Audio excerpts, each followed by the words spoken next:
Hi, and welcome back to the I Believe podcast. I am here, your host, Danae Peterson. I'm here with Jackie Stiles. She's actually here with me all the way from, oh, goodness. Are you in Missouri now? Yep, Yeah. Springfield, Missouri. Okay. So Jackie is here with me from Missouri, and we are just having a kind of a take two redo of our Facebook Live that didn't turn out as we hoped on my end. So Jackie, thank you again for being here and just being willing to have this conversation again. And I'm so excited just to be able to chat with you because we had such a good conversation. So it'll be so fun. So let me just briefly introduce Jackie to you guys. She was actually diagnosed with ocular melanoma just over 4 years ago in December of 2017. And just a little about her from her website. She's one of the most renowned basketball players in the history of the women's game. From her roots in Claflin, Kansas, she actually led the country in scoring. And then to Missouri State University, she rewrote the NCAA women's basketball records en route to leading the Lady Bears to the 2001 final tour. She finally has kind of landed on a professional career in the WNBA, where she has inspired and impacted millions. So Jackie, I'm so glad I was able to just stumble across your account and talk with you on social media, and that you were so open to talking with me. I was like floored and just honored that you even like messaged me back when I reached out on Instagram, and you're like, "Here, just text me." I'm like, "Cool, you're like a celebrity." I feel like I'm talking to a super famous person. um, but it was so surprising and so genuine, and the way that we were able to have a phone conversation before, even before we committed to doing an interview, and then of course all the of like leading up to the interview to begin with, like just with everything I had going on. So I just appreciate your patience and your willingness. Oh no, I'm happy to help, and I never really considered myself a celebrity, but thank you so much for that nice introduction. But I know ocular melanoma is a rare cancer, and if I could help just one person by doing this interview, then it's well worth my time. Well, thank you again for being here. So let's just dive right in. Can you share a little bit about like the beginnings of your diagnosis, what led to being diagnosed kind of in the first place? Yeah, so I was a basketball coach at the time at Missouri State, my alma mater, and I remember it was November, and I was driving some recruits around, and it was dark, and I was just having some trouble seeing, and I went home to for Thanksgiving, and my mom's a nurse, and she tested my vision. She said my left eye was a little worse than my right eye. She's like, you might want to go to the eye doctor, and I thought, well, maybe I'll wait till next year because I hadn't clicked vision coverage on my insurance. And so, but then I was in practice and I was really having a hard time catching basketballs. Like I had to focus to catch a ball. And like that drove me crazy. I've never even had to think about catching a ball. And so I called the doctor on a Monday and we had a day off on a Wednesday. So we're in season at this point and, it's pretty hectic. And I thought, okay, if they can get me in on this Wednesday, then, I'll go see the doctor. And it gives the receptionist chills now at my doctor's office because she literally had a cancellation right before I called. Otherwise, there's no way in the world I would have been seen on that Wednesday. And when I went in to think, for an eye doctor's appointment of, what I thought was I'm going to get contacts or a LASIK touch up because I had LASIK surgery done and like over 10 years ago. And, little did I, it just blew my mind that they said, they couldn't correct my left eye. And, they were pretty certain it was ocular melanoma. And so, I was a state of shock at that point because, most often you're not thinking it's going to be something serious when you're going to the eye doctor because it's such a rare cancer. But I was so grateful that they got me in and then I got treated soon after that. It's really like, I mean, just listening to your story about this specific part of your diagnosis story, like it's really just such a miracle that you were diagnosed in the first place and that they caught it when they did. So that everything really lined up. I know, like, as I read through your story, when you sent that to me, there were a few parts that you shared about like difficulty in getting treatment. And like just some little insurance hiccups and different doctors. So could you walk us through what treatment plan you chose and why you ended up doing that and who you ended up going to? Just kind of tell us, what was this journey like to get past the diagnosis and through the treatment? Yeah, so the doctor in Springfield, said, he had never seen it firsthand in person. And he wasn't going to even talk about treatment options or anything like that because he said it had been over 20 years since he had studied it. But he knew of a really good specialist in St. Louis, Dr. Brad Smith. And so I went down to see him. Literally, I went to, this was on a Wednesday, and I believe I got into him on a Friday. and he concurred that it was ocular melanoma. And so my uncle was as an eye doctor, and he actually studied. He went to school at the same time that it's Dr. Shields, who is one of the most known doctors for ocular melanoma in Philly. And so he suggested that I go and see her just for a second opinion. So I went to Philly, and she also said it's ocular melanoma. And unfortunately, they would not take my secondary insurance. They wouldn't bill that because they legally don't have to bill your secondary insurance. And they were going to make me come up with $50,000 cash in a day to get treated. And, really it was more of a principle thing for me. I wasn't going to stand for that. And so I went back to St. Louis, and I then got on the schedule for plaque radiation with Dr. Brad Smith. And I'm just so grateful that I did, because he knew my active lifestyle, and my tumor was on my optic nerve, and they were able to cut out a little notch so they didn't radiate the optic nerve directly. Whereas in Philly, I was more treated like, kind of more of a number, and they were just going to, radiate my optic nerve and just knock out all my forward line of sight. So I'm very fortunate. I was in good hands with Dr. Bradley Smith, but it really opened my eyes to, here I was, young and halfway healthy at the time, where I could make all these calls fighting for the proper treatment that I needed. But it really has opened my eyes to the struggles that people have to get life-saving treatment. I mean, if this cancer isn't treated, it's fatal, and it's just it's so sad that sometimes people can't get the proper treatment they need because of insurance issues.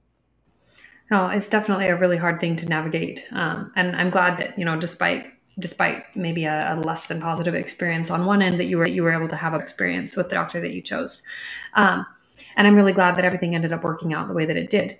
So, talk to us a little bit about Plaque Week for you. Like, did you get to stay home? Were you at a hospital? Like, how did this look for you? Yeah, so I remember we went to St. Louis on a Thursday, I believe, and then I had the surgery on Friday, and I knew then that I would be in a hospital until that following Thursday, and I could only have 30 minutes of visitors a day because of the radiation, the plaque in my head. So my mom was there with me, but I thought to myself, there is no way in the world I can go 6 days without a workout, because I'm not allowed out of that room. And so I actually decided to bring my bike trainer, and I set it up in my hospital room, and I literally became kind of a famous room, because all these doctors and nurses had to come and just look in my room to see if there was really an exercise bike in my treatment room. My mom was mortified. She did not want to walk with me into the into the hospital with this bike and this trainer. She's like, I am not touching that. I'm not setting this up. She was just so embarrassed. But you're crazy. Are you doing this? Yes, and I own that. I own my craziness. But yeah. So then I ended up having it removed on that Thursday, and I actually drove home. And then the next day, I went to work at Missouri State. I believe we had a game, in 2 days, and I was able to be at the game. And I honestly think that helped me recover, just getting right back into my normal life and kind of not missing a beat, and not just dwelling on my situation and focusing on helping others. And I think that, kept me going and kept me positive. Yeah, for sure. Well, it sounds like, obviously that week is hard on different levels for all of us, but it sounds like despite, the things that you ran into in your experience, that you were, like you said, able to just kind of bounce back and just really just kind of focus on moving forward, and your recovery so far has seemed like it's been really good. So just kind of before we move on to kind of moving forward, after your plaque, did your doctor, or maybe during your plaque, did your doctor end up doing a biopsy? So did you get those results in a timely manner? Like, how did it look as you kind of completed the surgery side of the journey? Yeah, and I will say that during the treatment, it was pretty rough at times. I was pretty sick during the treatment, but once they removed that radiation, I bounced back really fast. And I had a decision to make with the biopsy because my doctor, I asked him, hey, if this is your daughter, what decision are you making with this biopsy? Because of where my tumor was located, he was really concerned that he would damage my vision further if he did the biopsy. And so he said he recommended not doing the biopsy and they would treat me like I had the most aggressive form of ocular melanoma. And so I go and get scanned every 6 months. So I made the decision not to get the biopsy done. But I did when he was removing the plaque. I said, because I was awake, and the second surgery is really pretty simple. And I said, hey, would you take pictures of this process? Because I get contacted by a lot of people that are diagnosed with ocular melanoma. And since it's so rare, there's just not a lot of information out there about it. And so he did. And so I've sent those pictures to numerous people to help them through the journey. So crazy. And I feel like you've sent those pictures to me too. And they're like, it's totally trippy because I know that was, at least for me, that was a section of, like you said, having the plaque removal was significantly easier physically to go through than having the plaque inserted and then for it to come out. Yes. But I do remember, like, I mean, I don't even know that I even thought of that. So I think that's so cool that you thought of that and that you asked him to do that and that he was like, sure, like we can take pictures. Yeah. That's so key. So, I mean, and also I just want to like make a plug, kudos to your doctor really for continuing despite, not having a biopsy, for continuing to push for and to really just fight for you to have those scans every 6 months to monitor despite, not having an actual biopsy to like back it up. I think that's a rare doctor that will do that and who will fight for you because they understand the importance of those monitoring scans. Just to be like on the safe side of monitoring. So, okay, let's move forward a little bit. Obviously, it's been a few years since your treatments. So, what are some of the ways that your life has changed or maybe even been challenged by this diagnosis? Like, have you had to adjust with your vision? How do you navigate those scans? Any positives and negatives, or maybe just positives and challenges. I don't really want to call them those. Just kind of the things that you've had to navigate this last 3-4 years. Yeah, well, I'll start with the positives. And, I wouldn't wish this cancer on anyone, but, when we all face tough times, we all face adversity, and you just have to try to turn it into a positive and make the most out of it. And, there have been blessings that have come from it. One, I'm so much more present in my life.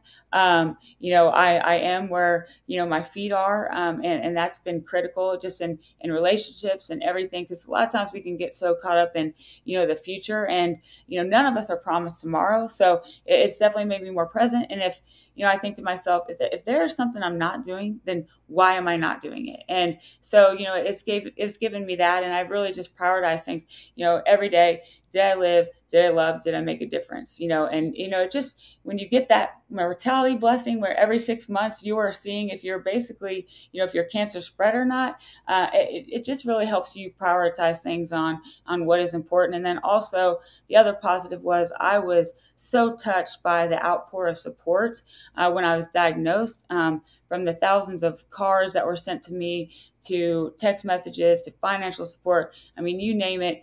So many people came to my rescue, and I was so touched by that. And I know I'll never be able to pay it back, but I was bound and determined to pay it forward. And so I always try to do one small act of kindness every single day.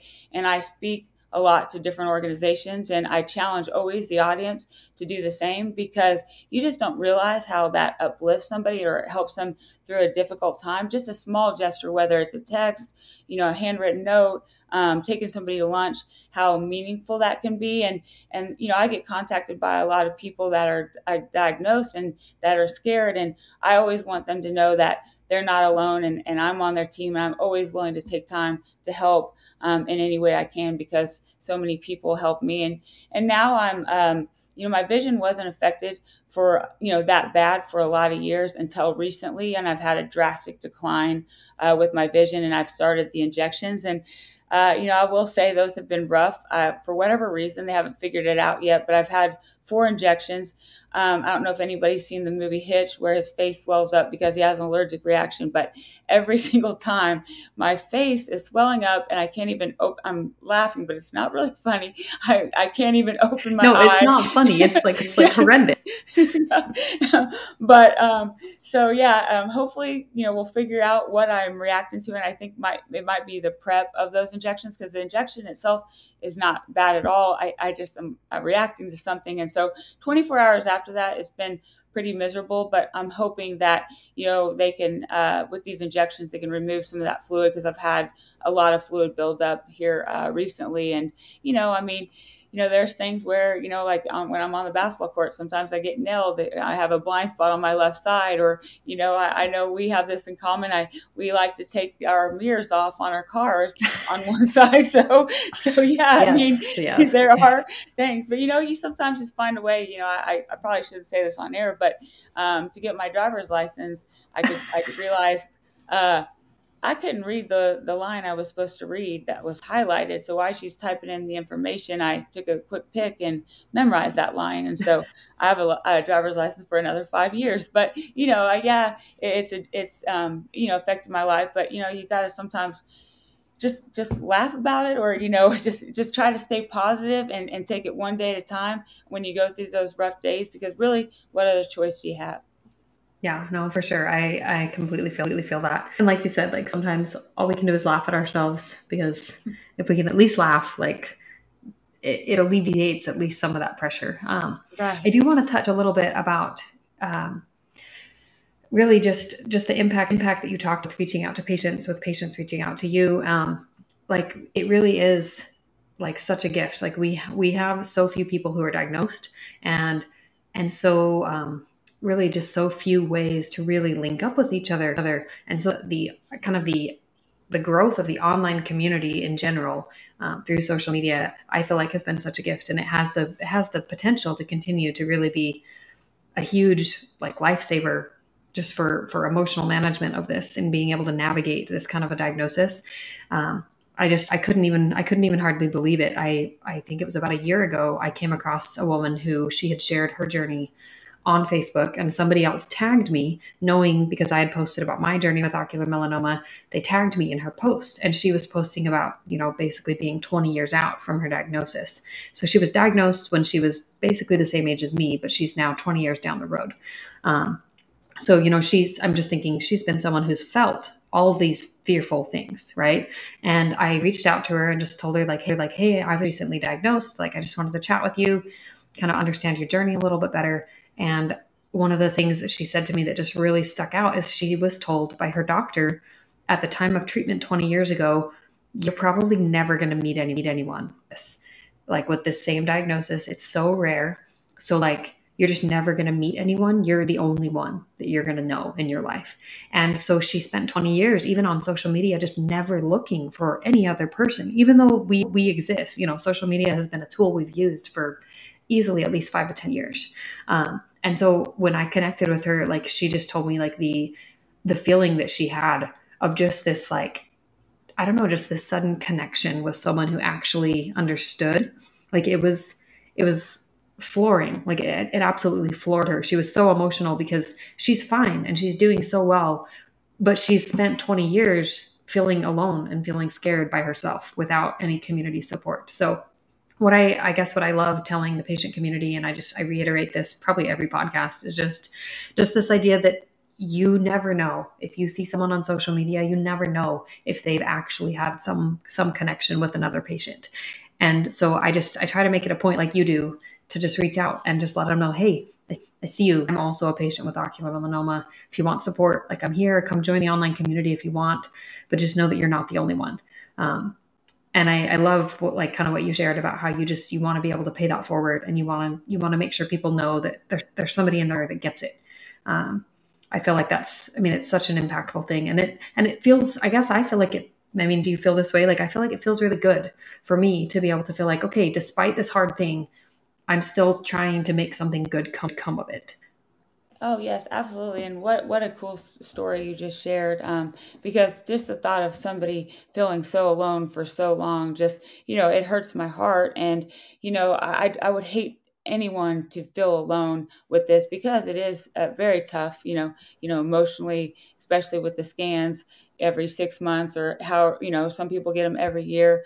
Dealing with that, and so I think sometimes the unknown is one of the scariest things. So we've been through the treatment process, and so being able to kind of walk through a patient that's getting ready to experience that, I think it helps so much, because I know that's what was so scary for me is the unknown at first. Like, what is it like, what is it like after. So just kind of being open and sharing that with people, because I think our greatest legacy is every human life we can impact for the better. And I try to do that as much as I can in as many ways as I can. And I'll never forget this. This was the one really positive thing that happened, even though my face swelled up, twice the size after my last injection here a week ago.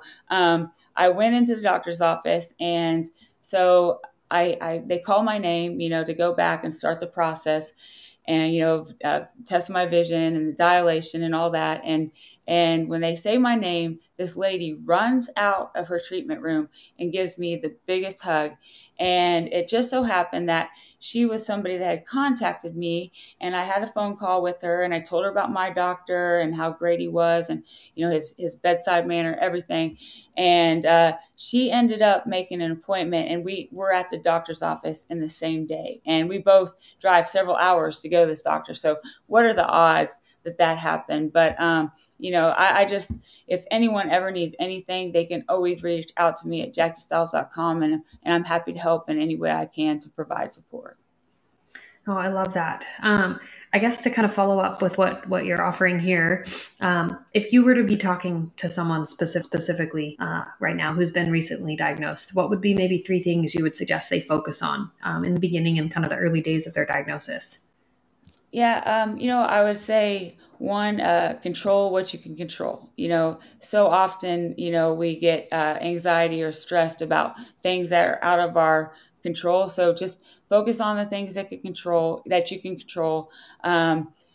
Stay positive. Always, I don't think it ever helps to be negative. Yes, it's okay to vent those feelings, but I just think if you can stay positive, that is always helpful.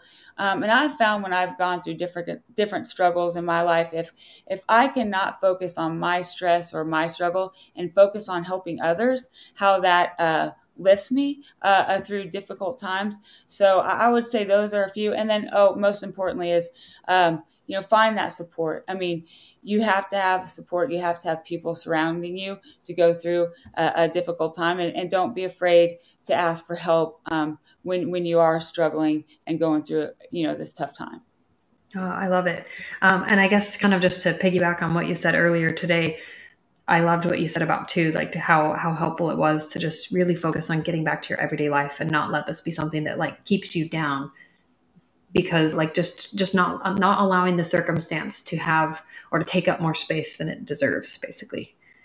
Yes, I mean, because life is so precious, and it's so short. And I just am always been. I just want to make the most of every second I have. And so it's not ever what I envisioned. And sometimes we have to pivot. I'll use still your word. And but you can. Oh, and when you want something, you can, or you want to do something, you can always find a way. I mean, if you want it bad enough, I mean, it might not look how you thought. But I just think if you keep moving forward, positive things will happen, and it'll lift you, and it'll give you this energy that you didn't know you have. And I've seen that when I was asked to be the honorary chair of the Relay for Life. I ended up running 30 miles at this event because of the power of the energy surrounding me and all of us coming together for a purpose. So I just think you got to just stay positive and keep moving forward. No, I think that's amazing.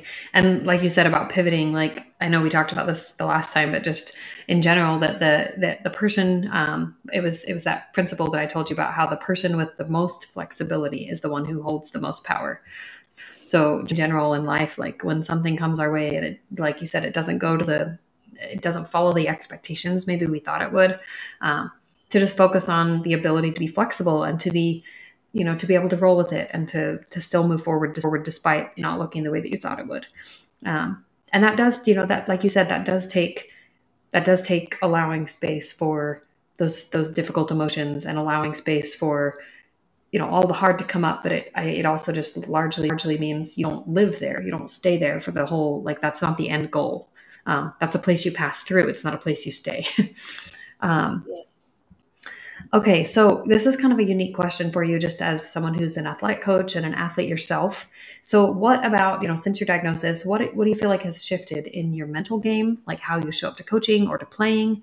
Like, do you feel like you show up differently as a coach or a player as a result of this diagnosis? Definitely. I'm so much more present in my relationships. Like I said earlier, I am where my feet are. I mean, obviously I'm not perfect at it, but I really try, and I always just try to lead with love. In any decision I'm making, is that the loving what answer, or is it not, and just I always just try to treat people with compassion. And one of the rules I live by is, I pretend like everybody that crosses my path is going to die by midnight. And if you have that in the back of your mind, no matter how somebody is treating you, you're always going to treat them with love and compassion, and you're going to truly see them. So I think that's really how it's changed for the better. And my other rule that I live by, because I think it's so incredibly important to listen. And I try to listen to everybody like it's the first time I've heard them speak, because I know sometimes some of our closest people in our life are the ones that we don't give our best, and so I've tried to really change that, because I've seen, the people that really love me when I've gone through such difficult times. They've been by my side. They've been in the trenches with me. So I try to always give them my best. I love that. I think both of those are those are just amazing ways to live. Okay. So this is kind of just a last open-ended question. Do you have like a favorite book or song, maybe a favorite quote or a podcast that you feel like helps pull you through? Anything that comes to mind. Oh, well, this question is always so hard for me because there's so many things. And I think a lot has to do with timing of when you read things. But a book that always, stands out for me and impacted me, and it was just I read it when I was getting into college coaching, is Lead for God's Sake. But it's a powerful lesson for anyone in any career or going through anything, because really it just talks about putting people first, prioritizing people, loving people. Always doing your best. You might not feel like being there, but if you always give your best, you're going to win the day. That's one of my favorite sayings. Just try to win the day. And, your best, not you giving your best. It might not be your best every day, but if you give your best, you can't fail. So that was one book that really, really touched me. There's so many different podcasts I listen to. Actually listen to the Learning Leader Show. I love to grow and learn. I would say those are a couple of the things that stand out in my mind. No, I love it. I'm with you. Audible books, podcasts, like Yes, any of the Audible. listening, Yes. especially for those of us with just like one working eye who like maybe have visual strain, like let's just make it easier. No, for sure. And don't like when you're in the doctor's office and you get dilated, and you can't see a Yeah, thing, you can't see your phone, and you're sitting there for hours, but we have Audible, and so that's where, we turn to positive. No, we can't read a book, but we can listen to one. So, yes, I love that. pivot. Yes, you So, pivot, you adjust. Okay, well, let's just wrap up, and just to kind of wrap up at the end, I wanted to have your website for people to contact you, and then also talk about the documentary and how people can watch that. okay, well, you can contact me at JackieStiles.com. So like I said, if you need anything, please reach out. If you contact me through there, it goes directly to my email. And also, a movie was just done about my life. Now, I never in my wildest dreams envisioned a movie being done about my life, but it premiered March 1st in Springfield, Missouri. And it talks a lot about my cancer journey in that. And I'm actually leaving to New York on Friday. It got accepted to the Stony Brook Film Festival. So I will be, going there and watching the movie. And then on August 30th, it will be available on Amazon Prime, Apple TV, Voodoo. So, but I'll keep everybody updated if you contact me through my website on where they can see that movie. And I just heard that it will be showing in theaters in Springfield, Missouri, at least for a week in September. So exciting things. And, when I was asked, hey, will you let this movie be done about your life? I thought, if it could help one person, be more and, do more, then it was well worth my time. So, like I said, it does talk about my ocular melanoma journey, and you see my eyeball on the big screen. So those pictures I talked about earlier, they made the movie. So There we yeah, so go. check it out. Well, that's awesome. I'm excited to hear more about that as it becomes available. So keep us posted for sure. Will Well, do. I guess thank you again, Jackie, for being here. Thank you guys, anyone who's listening. We really we appreciate anyone who is courageous enough and takes the time to come and share their story, because like you said, you never know that what sharing your specific unique story will do for just one person. Just as we end, I guess just a final plug. If you guys are listening and sharing this, or sharing this with other ocular melanoma friends, or with friends or family who maybe are familiar with Jackie or with her story as a basketball player, or really any of the podcast episodes, and you have the time to just take a moment, head to our Venmo or head directly to a place where you can donate.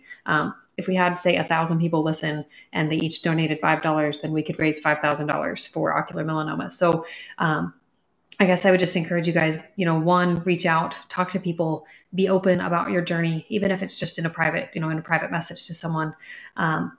Understand that your impact is felt, even if it's just by one person. And then also, let's use our impact, and let's use that in a way to pay it forward in big ways for research, for patient care, all of those kinds of things, just to benefit the patients who, like you said, who go through insurance, or who need that extra support.